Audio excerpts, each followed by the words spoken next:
Namaste, Shri Gurubhyo Namaha. It gives me a real great pleasure to meet you all on this wonderful day, a memorable day even. And you must be wondering, what is it all going to be about? Actually, Madam explained it so well. It is all about Montessori. What is Montessori? And why Montessori in the 21st century? And why is Montessori unique? These may be the several questions for any beginner. One thing before I begin, let me tell you, the world's most valuable resource are our children. Please understand, every one of you. This is for every one of us. The world's most valuable resource are our own children, and they are the best hope for the future. So when it comes to the question of children, the next thing is the welfare of the children. When we talk about welfare, everything comes to the picture. The food, the clothing, the shelter. And above all this, it is the education which make them stand apart. It is the education that we offer them, make them stand independently and to survive in the world for the fittest. So when you talk about education, the question is immediately to everyone's mind, especially the parents' mind, what kind of school should I select for my child? For that, every parent should be aware of what kind of a child is mine. Is my child a listener? Is my child a mover? Is my child a looker? Yes, Montessori comes to the rescue.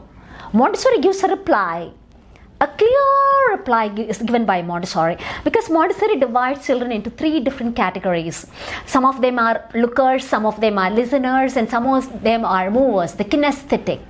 So when I take a Montessori and learn, I understand my child is a looker, my child is a listener, and my child is a mover. And if I put a question to you all, what kind of a child you need, the one and only answer will be, I need a child who is a looker, who is a listener and a mover. I want all the three into one as a child. This should be the answer of every parent. I do understand.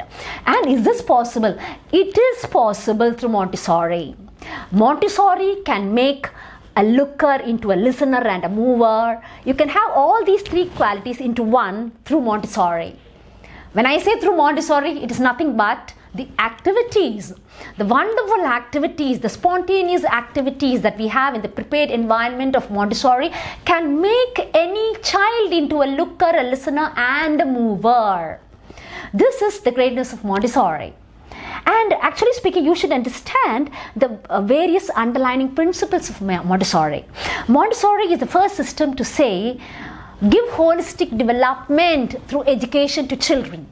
When we say holistic development, it is the question of the physical development, the mental development, the psychological development, the emotional development, the moral development. All this put together makes up the holistic development of children. And Montessori again comes to the rescue to give this to the children. And it also talks about the freedom. Give liberty to children. When you when you give them liberty, they will seek, they will explore, and they learn independently. So Montessori believes in giving perfect freedom to children. And also Montessori says, it talks about the five senses, because in Montessori we have various didactic apparatus. All these apparatus are for the sensorial senses, for their five senses. It is for their sensorial training. One fact is that Maria has clearly said, senses are the gateways of knowledge. If all these senses are trained well, then the child will be fit enough to grasp and observe and learn anything. That made Maria say senses are the gateways of knowledge. So through these didactic apparatus, we give them sensorial training to their five senses, making use of the fine motor and the gross motor skills. What is this fine motor and the gross motor skills? The fine motor is connected with the small muscles. When we say small muscles, the small muscles of the fingers, the small muscles of the wrist. So these fine motor activities they do with their hands, where we find hand and eye coordination taking place.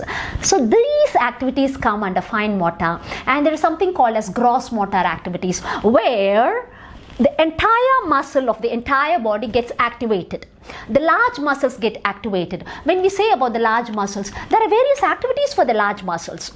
Also outdoor games, outdoor activities like gardening, like water play, jumping, hopping, running, demonstrating a story, singing a rhyme. When these activities are done, what happens? All the muscles of the body get activated, and that comes under gross motor activities. So all these are the various principles of Montessori, and of late researchers say that presently children need to develop specific skills.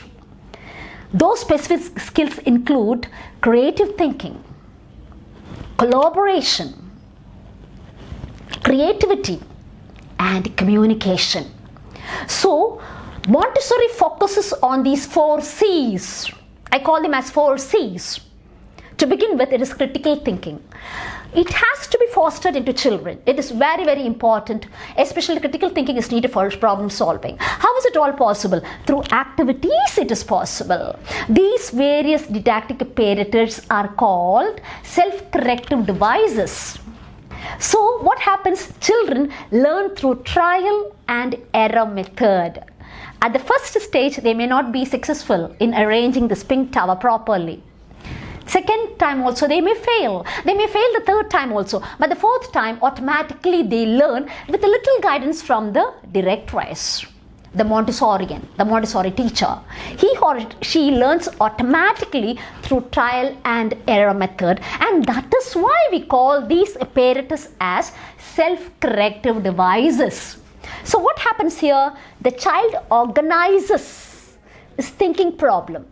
He organizes his thinking problem well, plans well, solves it, and arrives at the solution. So thereby automatically gets into creative thinking. He automatically gets into problem solving at his own pace. There is no push and pull here. He applies his creativity, solves the problem, at the same time absorbs the concepts, learns the concepts independently without much interference of the teacher. So this is how creative thinking is fostered into the child through this Montessori curriculum. Then the next C is collaboration. When we talk about collaboration, it is the social skill. In Montessori, you find strong social skill. And how is it made possible? It is made possible again through various activities, especially through interactions and through activities. When I say activities, working with these didactic apparatus, and also through play. This particular collaboration is instilled into the minds of children. So there is strong collaboration, there is strong social skill we see in Montessori. And the third C is called the communication. What is this communication? For communication, there is wonderful language syllabus in Montessori. Through this language syllabus, language curriculum, communication is well developed in children. And through activities also it is well developed in children. And there is something called a sandpaper, which are done by Montessori students. With the sandpapers, letters are made with the specific sizes, and we make children trace those letters with their 2 fingers. They keep tracing. What happens? We all know that the nerve nodes are at the ends of the fingers, of the 10 fingers. So when they trace each letter through these fingers, these nerve endings get activated, and when they keep on tracing these letters, it gets imprinted in their mind. So what happens naturally, when they look at a letter, they are able to read the letter, identify the letter, and read the letter. Both comes hand in hand. They are able to identify, they are able to read, and then they go for the 2-letter words, the 3-letter words, and finally they are able to read sentences. So this is how communication takes place in Montessori. That is the third C, and the fourth C is creativity. Montessori is very clear in saying what is creativity. Montessori says creativity is not a skill to be learned. It cannot be learned.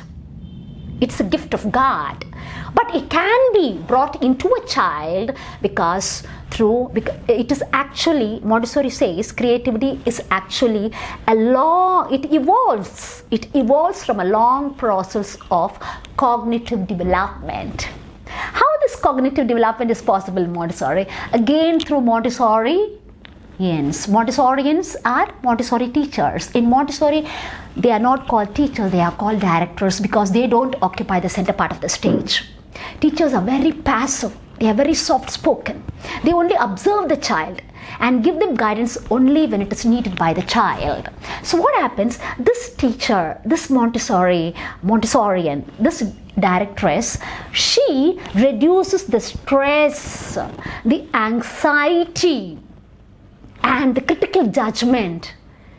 Children always fear about critical judgments. What my teacher is going to say, what my parent is going to say, what this person is going to say. So automatically there is fear, there is stress, there is a kind of whether they'll pass critical judgments about me. All this you find in children, and a good teacher who has got good tactics can remove all this from the children. A Montessori teacher can very well do this. She can remove the stress of the child, the fear of the child, so that the child develops a sense of belongingness to the school. He comes with a lot of passion to the school because he is given freedom. Thereby what happens? The concentration enhances, the attention enhances, and thereby ultimately he is able to learn independently. He learns on his own. The confidence is so much that he learns on his own.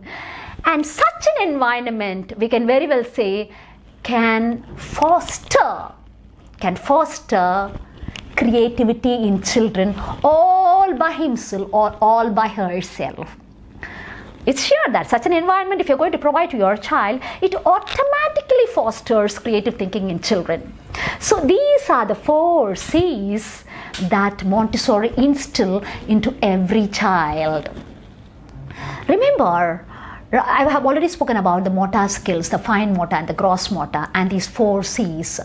And these 4 C's have been integrated into the Montessori system of curriculum for more than 100 years. For more than 100 years, it has been integrated into this curriculum. And what happens? Ultimately, it is and it will be the best way of preparing your child for school, and it will be the best way for the success of your child in his or her life. And ultimately, let me tell you the fact, the vision you provide to your child, shape his or her future. This is my final point. Remember well, all my parents, the vision that you provide, that you offer your child will shape his or her future. So these principles make us believe the fact that Montessori is unique, and of course it is a cosmic curriculum. It's a cosmic curriculum which can quench the thirst of your children.